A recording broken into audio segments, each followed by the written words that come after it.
আমি ভাঙড়ের বিধায়ক হিসাবে সর্বপ্রথম যে খুনটা হয়েছে, যে মানুষটা রাজ্জাক খাঁকে যে খুন করেছে, এর চূড়ান্ত প্রতিবাদ করছি। সাথে সাথে প্রশাসন বন্ধুদের বলবো, রাজনৈতিক কর্মী না দেখে ভাঙড়ের একজন কর্মী মানুষকে খুন করা হয়েছে, এই হিসাবে তদন্ত করা হোক। যে বা যারা যুক্ত একটাও না ছাড় পায়, তাদের সর্বোচ্চ শাস্তির ব্যবস্থা করা হোক। আমরা বারবার ভাঙড়কে চাইছি বোম গুলি মুক্ত ভাঙড় হোক, হিংসা অশান্তি মুক্ত ভাঙড় হোক। দুর্ভাগ্য আমাদের, ভাঙড় ডিভিশন করার পরেও ভাঙড়ের মানুষকে এই ধরনের খুন হতে হচ্ছে দুষ্কৃতীদের দ্বারা।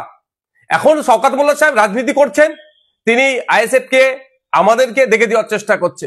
কিন্তু শওকত সাহেবের যদি আমরা প্রিভিয়াস রেকর্ড দেখি, সেই রাজ্জাক সর্দার থেকে শুরু করে মানিক পাইক থেকে শুরু করে বিভিন্ন সময় আমরা দেখেছি খুন করেছে তাদের দলের লোকেরা, তারাই যুক্ত থেকে অন্যদেরকে, তাদের দলের প্রথম সারির নেতাদেরকে সাইড করেছে। সেই জাহাঙ্গীর খান চৌধুরী থেকে শুরু করে এই ধরনের অনেক আছে। এটা শওকত মোল্লা সাহেবের প্রিভিয়াস রেকর্ড। এখন এই খুনটার কারণ কি হতে পারে? আমি সকালে কয়েকটা ফুটেজ দেখছিলাম পরিবারের লোকজনের, তারা কেউ দাবি করছে ওই দিন 3 জন ছিল, যখন তাকে খুন করা হয় 2 জন তাকে ছেড়ে চলে গিয়েছে। এখন একটা সন্দেহ থেকে যাচ্ছে। সাথে সাথে আজকে আর একটা ভিডিও ফুটেজ দেখলাম, পরিবারের লোকজন সরাসরি বলছে এটা গোষ্ঠীদ্বন্দ্বের শিকার হয়েছে।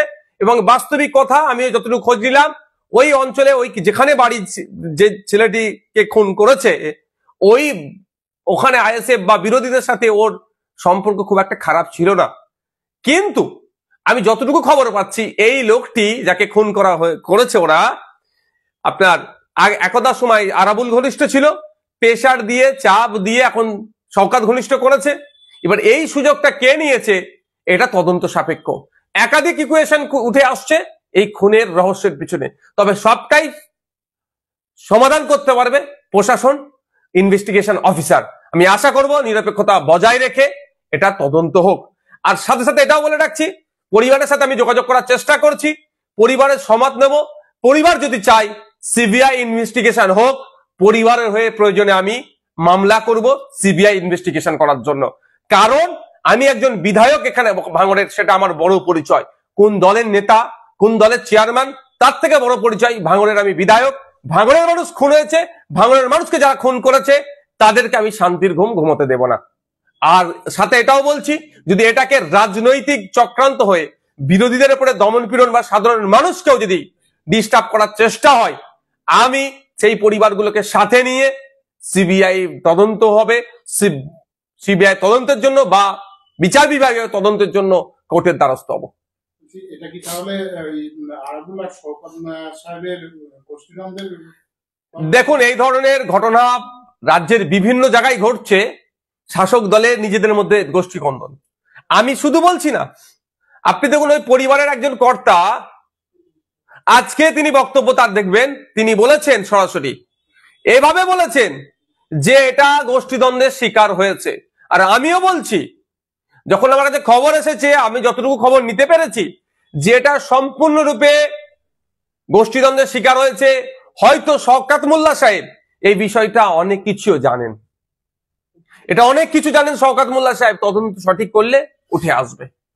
ভাঙড়ের বিষয়টা নিয়ে শওকত মোল্লা সাহেব সরাসরি কিন্তু আইএসএফ কে দোষারোপ করেছে, এটা কি মানে আপনি যুক্ত সরাসরি আপনার? দেখুন, আমরা এতটা এখন হিংস্র হয়ে উঠতে পারিনি, আর কোনোদিন হবারও ইচ্ছাও নাই যে একটা মানুষের প্রাণ নিয়ে নেব রাজনীতি করার জন্য। আমরা সমাজ ব্যবস্থার পরিবর্তনের জন্য রাজনীতিতে এসেছি, ক্ষমতা দখল আমাদের স্বপ্ন নয়। শওকত মোল্লা সাহেবের পাস্ট হিস্ট্রি যদি আমরা দেখি, এই কাছে তিনি সিদ্ধহস্ত, খুন খারাপি করিয়ে, মারামারি করিয়ে, গোষ্ঠীদ্বন্দ্ব করিয়ে অপরের দিকে, বিরোধীদের দিকে দাগিয়ে দেওয়া হয়, দাগিয়ে দিত। নমিনেশন কাটছে, আবার বলছিনি যে বিরোধীরা প্রার্থী খুঁজে পাচ্ছে না। এখন আমি বলছি, এই যে খুনটা হয়েছে, শওকত মোল্লা সাহেবকে যদি সঠিকভাবে জিজ্ঞাসাবাদ করা হয়, এই খুনের অনেক রহস্য উন্মোচন হবে। এটা সম্পূর্ণরূপে আমি দায়িত্ব নিয়ে বলতে পারি, আমি দায়িত্ব নিয়ে বলছি, এটা গোষ্ঠীদ্বন্দ্বের শিকার হয়েছে। এবার কোন গোষ্ঠী করেছে আর কেন করেছে, কোন গোষ্ঠী করেছে এটা এই মুহূর্তে বলা সম্ভব নয়। কেন করেছে এটা আমি বলতে পারি, সেই দিনের শেষে ভাগ বাটোয়ারার লড়াই, এ বড় নেতা হয়ে যেতে পারে, সে ছোট নেতা হয়ে যেতে পারে, এই মর্মে একটি ছেলেকে খুন করা হলো। আমি ভাঙড়ের বিধায়ক হিসাবে রাজনীতির ঊর্ধ্বে গিয়ে বলছি, এই খুনের আমি চরম বিরোধিতা করছি। এর প্রতিহত হওয়া, এটা প্রতিকার হওয়া দরকার। এই ধরনের কর্মকাণ্ড প্রতিহত করার জন্য মমতা ব্যানার্জি ভাঙড় ডিভিশন দেওয়ার পরেও কেন ভাঙড়ের মানুষকে খুন করতে হবে, তার রাজনৈতিক পরিচয় কি আছে আমার দেখার দরকার নেই। আমি একজন বিধায়ক, জনপ্রতিনিধি, প্রত্যেকটা মানুষের সুরক্ষা যাতে পাই তার দেখার দায়িত্ব আমার। সেই জায়গায় আমি দাঁড়িয়ে বলবো যত তাড়াতাড়ি সম্ভব ইনভেস্টিগেশন হোক, যে বা যারা খুনের সাথে যুক্ত তাদেরকে সর্বোচ্চ শাস্তির ব্যবস্থা করা হোক। আর পরিবারের সাথে যোগাযোগ করব, পরিবার যদি আমাকে ইনশিওর করে, আশ্বাস দেয়, পরিবারকে সাথে নিয়ে আমি এই মামলাটি যাতে হয় বিচার বিভাগীয় তদন্ত হোক বা সিবিআই তদন্ত হোক, যদি পরিবার চাই আমি তার জন্য মুভ করব কোর্টে।